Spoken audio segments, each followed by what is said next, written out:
selamat malam Bapak Ibu, saudara-saudara, anak-anak yang terkasih dan diberkati oleh Tuhan. Selamat malam, salam sehat. Malam hari ini kita akan mendengar dan merenungkan firman Tuhan dari surat pertama Yohanes pasal 5 ayat 4 dan 5 di bawah tema iman mengalahkan dunia.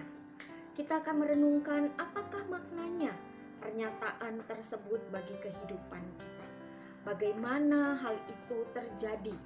Iman mengalahkan dunia. Bagaimana pula kita sebagai keluarga-keluarga Kristen memahami hal ini dengan baik. Pada hari ini pun kita bersyukur karena hanya dalam kasih dan penyertaan Tuhan kita akan memasuki hari-hari dan minggu-minggu masa raya Prapaskah, yang dengannya kita menuju masa raya Paskah. Kita mengingat di dalam masa Prapaskah itu kita akan berjuang melewati, mengingat akan kasih dan karunia Allah yang menyelamatkan melalui pengorbanan Yesus Kristus. Nah, Bapak Ibu saudara yang kekasih, masa raya Prapaskah ini dijalani dan diawali pada hari Rabu yang dikatakan sebagai Rabu Abu, menjadi peringatan yang mengingatkan kita akan sebuah perubahan dan pembaharuan hidup melalui sikap-sikap menyangkut kerendahan, yaitu pertobatan, perkabungan, penyesalan, dan ketidakabadian, mengingat hidup manusia yang tidak abadi. Di dalam Matius 11 ayat 21, Yesus mengingatkan hal itu. Bagaimana pertobatan harus menjadi bahagian yang penting di dalam kehidupan manusia. Dan mengingat masa-masa ini kita menyesali dosa-dosa, bertobat, dan diajak untuk tetap percaya pada Injil, mengarahkan hati kepada Kristus yang sengsara, mati, bangkit demi keselamatan manusia. Mati dan meninggalkan hidup yang lama, tetapi bangkit dalam hidup yang baru bersama dan di dalam Kristus. Dunia dan segala sesuatu yang ada akan berlalu. Kita berjuang untuk hidup. Tujuannya adalah ada di dalam sejahtera dalam kerajaan Allah dan kepenuhannya. Untuk itulah pada masa-masa ini dan memasuki masa raya Prapaskah, kita mengharapkan dan membutuhkan serta harus mengundang Roh Kudus yang mengarahkan dan menuntun karya dan hidup kita berdasarkan belas kasih dan pengampunan Allah dengan menyatakan belas kasih Kristus itu kepada sesama. Bapak Ibu saudara yang terkasih di dalam Tuhan Yesus Kristus, setiap kita menyandang status anak, mulai dari yang kecil, remaja, dewasa, pemuda, ketika kita sudah menikah, punya anak-anak, sebagai orang tua, statusnya tetap sama. Kita adalah anak-anak dari orang tua kita. Kalau kita adalah anak, maka apakah kita mengerti dan paham akan keberadaan kita di hadapan Sang Bapa? Firman Tuhan malam hari ini mengatakan bahwa semua yang lahir dari Allah mengalahkan dunia. Bapak, Ibu, saudara, dan saya, dalam seluruh keberadaan kita, Tuhan menetapkan kita di dalam keberadaan kita sebagai anak-anaknya. Dan pernyataannya adalah semua yang lahir dari Allah mengalahkan dunia. Kita ada di tengah-tengah dunia ini. Tetapi bisakah kita mengalahkan dunia ini? Bisakah? Dan apa yang harus kita persiapkan menjadi kelengkapan kita untuk bisa mengalahkan dunia? Belajar dari firman Tuhan yang menyaksikan, dan inilah kemenangan yang mengalahkan dunia, iman kita. Artinya hidup dan keberadaan kita sudah diperlengkapi dalam keterpilihan itu karena Allah dan kasih-Nya. Ada hal yang harus dihadapi, ada hal yang harus diperjuangkan, dan ada hal yang harus dimenangkan. Dan Allah memberkati dalam kasih dan anugerah-Nya. Ada sebuah bagian yang mengatakan hidup adalah peperangan. Tidak mungkin tidak, ketika masuk di dalam peperangan itu harus ada hal-hal yang dipersiapkan. Tidak saja di dalam diri kita, tetapi ada hal-hal yang menunjang dan menopang sehingga kita siap dalam menghadapi peperangan itu. Hidup adalah perjuangan, jadi harus diperjuangkan, harus diupayakan untuk boleh mengalami kemenangan. Tapi apa yang menjadi kekuatan kita? Diri kita, seluruh hal yang sudah kita jalani, pengalaman-pengalaman kita, atau karena kuat kasih dan ketetapan Allah menjadi pernyataan dan kekuatan dalam hidup kita. Hidup adalah perjuangan, oleh karena itu hidup perlu dimenangkan. Dan Allah di dalam Kristus Yesus menyaksikan bagaimana manusia percaya di dalam Kristus Yesus yang adalah anak Allah, yang mengalami jalan-jalan kesengsaraan supaya manusia beroleh kasih dan pengampunan, bahkan keselamatan dan hidup yang kekal dalam perkenanan Allah. Bapak Ibu Saudara yang kekasih di dalam Tuhan Yesus Kristus, Kaisar Alexander Agung pernah punya cita-cita. Dia bercita-cita menaklukkan dunia di bawah pemerintahannya. Dia melakukan itu sepanjang 13 tahun masa pemerintahannya dengan melakukan kampanye militer besar-besaran dan mengalahkan banyak kerajaan dan bangsa-bangsa. Tetapi sebelum dia mendapatkan apa yang menjadi cita-citanya untuk mengalahkan dunia, Kaisar Alexander Agung harus meninggal karena serangan sakit yang misterius. Jadi, Kaisar Alexander Agung boleh dikatakan belum mencapai apa yang menjadi cita-citanya untuk mengalahkan dunia.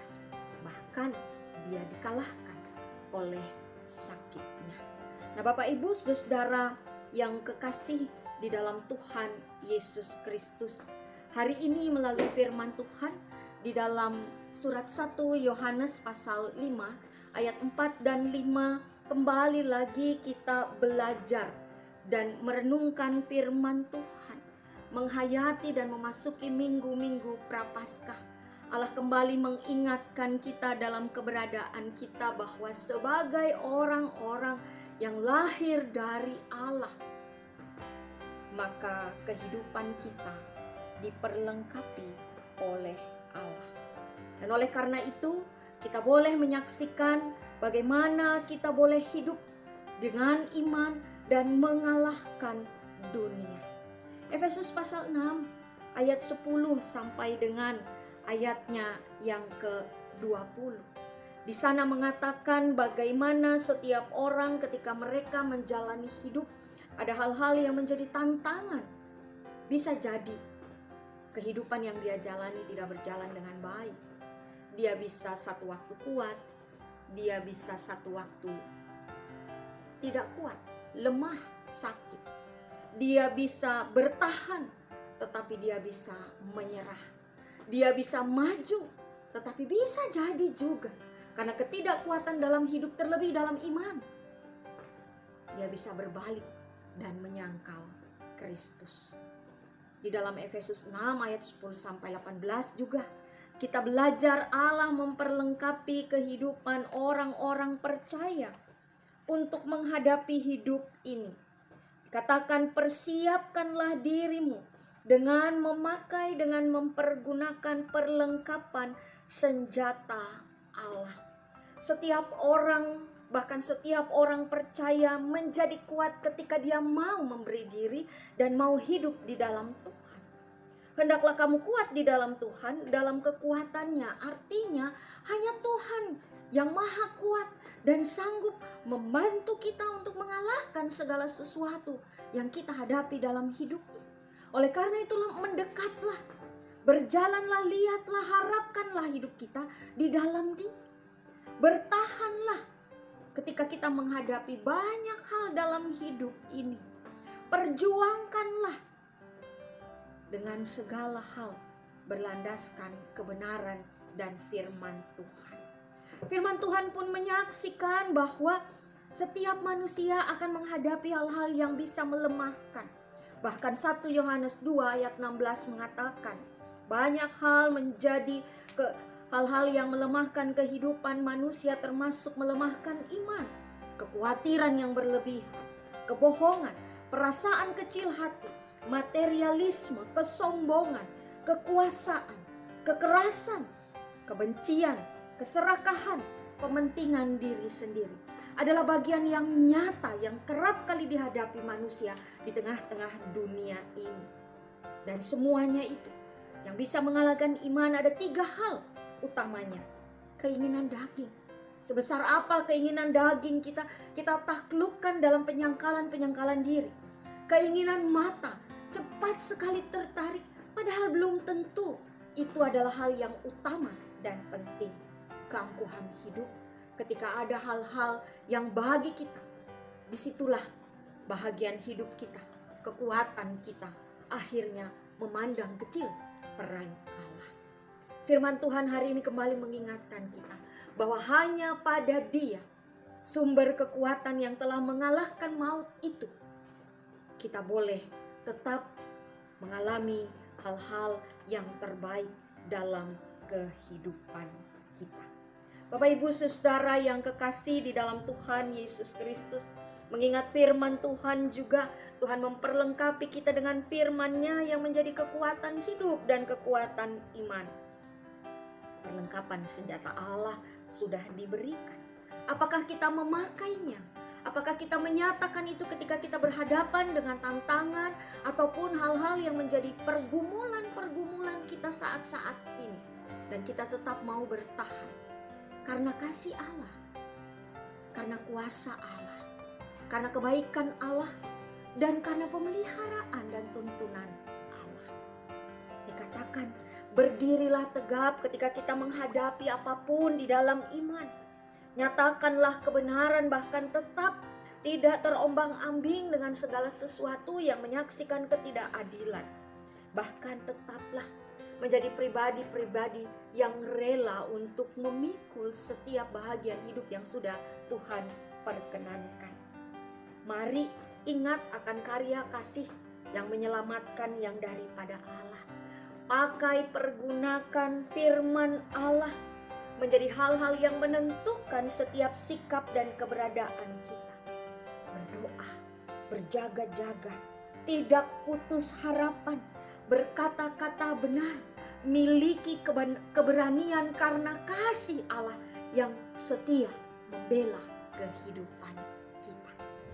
Firman Tuhan menjadi bukti bagi kita. Iman bisa mengalahkan dunia. Bagaimana caranya? Jangan mengalah. Berjuang terus. Jangan mudah menyerah. Jangan ikut arus dunia. Bangun, sandar, dan andalkan Tuhan dalam menjalani hidup. Tekun, setia, berjaga dan berdoa karena segala sesuatu yang diperjuangkan dengan baik pada saatnya akan menjumpai kebaikan dan kebenaran yang datang daripada Tuhan. Beranilah karena pengharapan dalam kebenaran dan kasih. Hiduplah tetap di dalam kasih, tidak beranjak dalam kasih walaupun kenyataannya tidak diperhadapkan dengan kasih. Bahkan turutilah perintahnya. Bapak, Ibu, Saudara yang kekasih di dalam Tuhan Yesus Kristus, menghadapi hari-hari ini dengan berbagai hal yang terjadi di dunia ini, mari terus letakkan di dalam Yesus Kristus Tuhan yang telah berkorban dan mati bagi kita, mengalahkan maut Sehingga dengan percaya dan melakukan firman-Nya, kita menerima kemenangan dalam keselamatan, bahkan kehidupan yang kekal. Tuhan Yesus memberkati kita semua. Amin.